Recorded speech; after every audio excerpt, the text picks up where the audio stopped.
అస్మద్గురుభ్యో నమః. శ్రీ రామకృష్ణ పరమహంస గారి శిష్యులైన స్వామి త్రిగుణాతీతానంద గురించి తెలుసుకుందాం.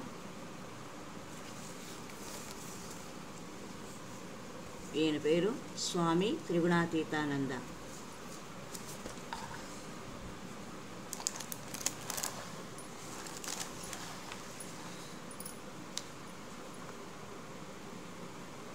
ఈ కథ ఒక బంగారపు గడియారము పోవడంతో ప్రారంభమవుతుంది. ఒక ధనిక భూస్వామి కుమారుడు శారదా ప్రసన్న ఉత్తర కలకత్తాలోని మెట్రోపాలిటన్ విద్యాసంస్థలో 7వ తరగతిలో చేరాడు. శ్రీ రామకృష్ణ కథామృత రచయిత మహేంద్రనాథ్ గుప్తా గారు ప్రధాన ఉపాధ్యాయులుగా పనిచేస్తున్న ఆ పాఠశాలలో శారదా ప్రసన్న 4 సంవత్సరాల పాటు చదివారు. శారదా ప్రసన్న చాలా తెలివైన విద్యార్థి. పరీక్షల 2వ రోజు శారదా ప్రసన్న ఉపాహారం తింటుండగా ఎవరో అతడి బంగారపు గడియారాన్ని దొంగిలించారు. దాంతో ఏకాగ్రత కోల్పోయి మిగిలిన పరీక్షలు బాగా వ్రాయలేక పరీక్షలో ప్రథమ స్థానాన్ని సాధించలేకపోయాడు. శారదా ప్రసన్న అంటే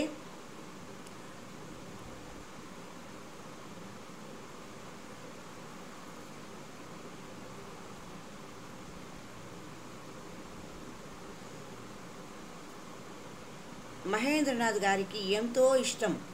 అతడి నిరాశ నిస్పృహలను గ్రహించి మహేంద్రనాథ్ 1884 డిసెంబర్ 27న అతడిని దక్షిణేశ్వరం తీసుకుని వెళ్ళారు.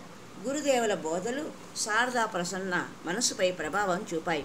తన బంగారపు గడియారం కన్నా ఆధ్యాత్మిక సంపదలు ఎంతో విలువైనవి అని అతడు గ్రహించాడు. పైకి అల్ప ప్రాధాన్యంగా కనిపించే ఈ సంఘటన అతడి జీవితంలో గొప్ప మలుపుకి కారణమైనది. శారదా ప్రసన్న 1865లో జన్మించారు.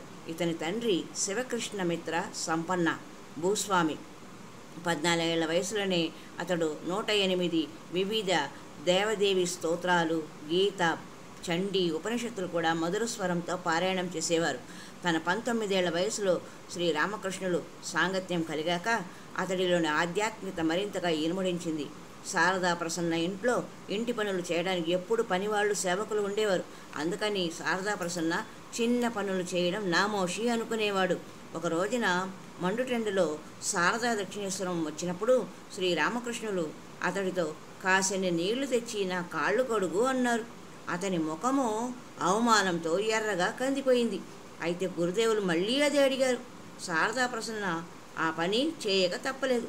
గురుదేవులు ఆ విధంగా తాను ధనికుడనే గర్వాన్ని తన మనసులో నుంచి తొలగించి సేవాభావాన్ని నాటారని ఆ తర్వాత కాలంలో శారదా ప్రసన్న చెప్పారు.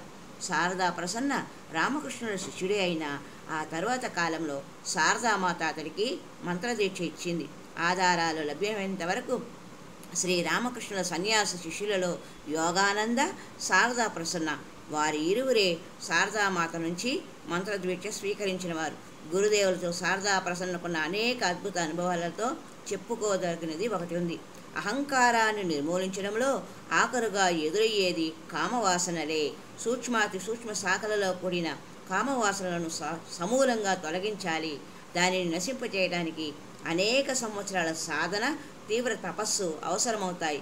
ఈ బద్ధ శత్రువును జయిద్దామని శారదా ప్రసన్న సంకల్పించారు. కానీ ఆ పని అసాధ్యమనిపించింది. కానీ అతను ఒకరోజు ధ్యానంలో కూర్చొనున్నప్పుడు తనపై గురుదేవుల అనుగ్రహం ప్రసరించినట్లు తోచింది. అప్పటి నుంచి అతడిలోని కామభావన పూర్తిగా మాయమైపోయింది. ఆ తర్వాత మరి ఎన్నడూ అతడికి ఆ భావన కలగలేదు. లౌకికులకు ఆధ్యాత్మిక జీవనం రుచించదు. ఆధ్యాత్మికులకు లౌకిక భాగ్యాలు నిస్సారంగా ఉంటాయి. శారదా ప్రసన్న తండ్రి ఎంత ప్రయత్నించినా కొడుకు రామకృష్ణుల వద్దకు వెళ్ళడం ఆపలేకపోయారు.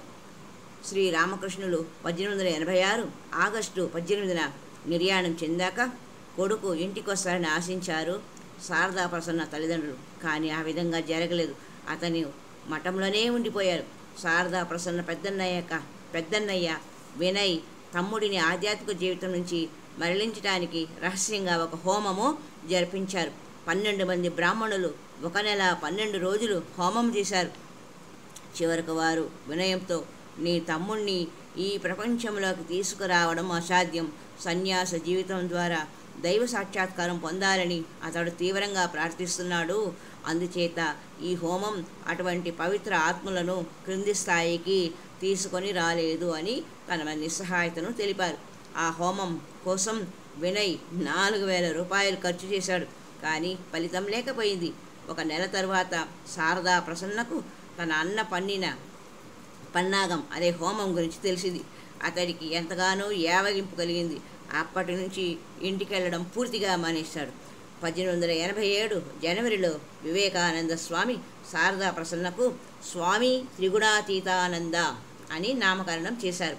త్రిగుణాతీత సన్యాసి అయిన తల్లిదండ్రుల ఎడల గౌరవం, ప్రేమ కలిగి ఉండేవారు. తన తండ్రి 1888 నవంబర్లో మరణించారు. ఆయన తన తల్లిని, తమ్ముడు అశుతోషిని శారదామాత వద్దకు తీసుకుని వెళ్ళారు. అశుతోష్ శారదామాత శిష్యుడై ఉద్బోధనలో ఆమెకు సేవ చేశాడు. నిజమైన సన్యాసి ఎప్పుడు బ్రహ్మాన్ని గురించి కానీ వేదాంత గాథల గురించి తలుస్తుంటాడు. అయాచితంగా తనకు లభించిన ఆహారంతో సంతృప్తి చెంది ప్రపంచమంతా ఆనందమయ మానసంతో సంచరిస్తూ ఉంటాడు. త్రిగుణాతీత 4 సంవత్సరాలు ఒంటరిగా దేశంలో అన్ని పుణ్యక్షేత్రాలు సంచరించారు. 1899 బేలూరు మఠంలో వివేకానంద స్వామీజీ ధ్యానానికి దేవాలయానికి వెళుతూ త్రిగుణాతీత తీవ్ర జ్వరంతో బాధపడుతూ మంచం మీద పడుకొని ఉండడం చూశారు. స్వామీజీ ఆయనతో, లే, ధ్యానానికి వెళదాం, ధ్యానం చేస్తే నీ జ్వరం మాయమవుతుంది అన్నారు. అక్కడ వారు సుమారు 2 గంటలు ధ్యానం చేశారు. ఆ ధ్యానం తర్వాత త్రిగుణాతీతునికి జ్వరం తగ్గిపోయి మామూలు స్థితికి వచ్చారట. అమెరికాలో తురియానంద స్వామి 1902 వరకు 3 సంవత్సరాల పాటు తీవ్రంగా పనిచేశారు. ఆరోగ్యం దెబ్బతినడంతో ఆయన భారతదేశం తిరిగి వచ్చారు. శాన్ ఫ్రాన్సిస్కోలోని వేదాంత సొసైటీ అధ్యక్షుడు డాక్టర్ ఎంహెచ్ లోగన్ మరొక స్వామిని అమెరికా నుంచి పంపమని వివేకానంద స్వామికి ఉత్తరం రాశారు. తురియానందునికి బదులుగా త్రిగుణాతీతిని వెళ్ళమని స్వామీజీ ఆదేశించారు. ఇంతలో వివేకానంద స్వామి 1902 జూలై 4వ తేదీన మహాసమాధి చెందారు. ఈ విషాద సంఘటన జరిగిన త్రిగుణాతీత నవంబర్ నెల ఆరంభంలో కొలంబో, జపాన్ మీదుగా అమెరికాకు పయనించి 1903 జనవరి 26న శాన్ ఫ్రాన్సిస్కో చేరారు.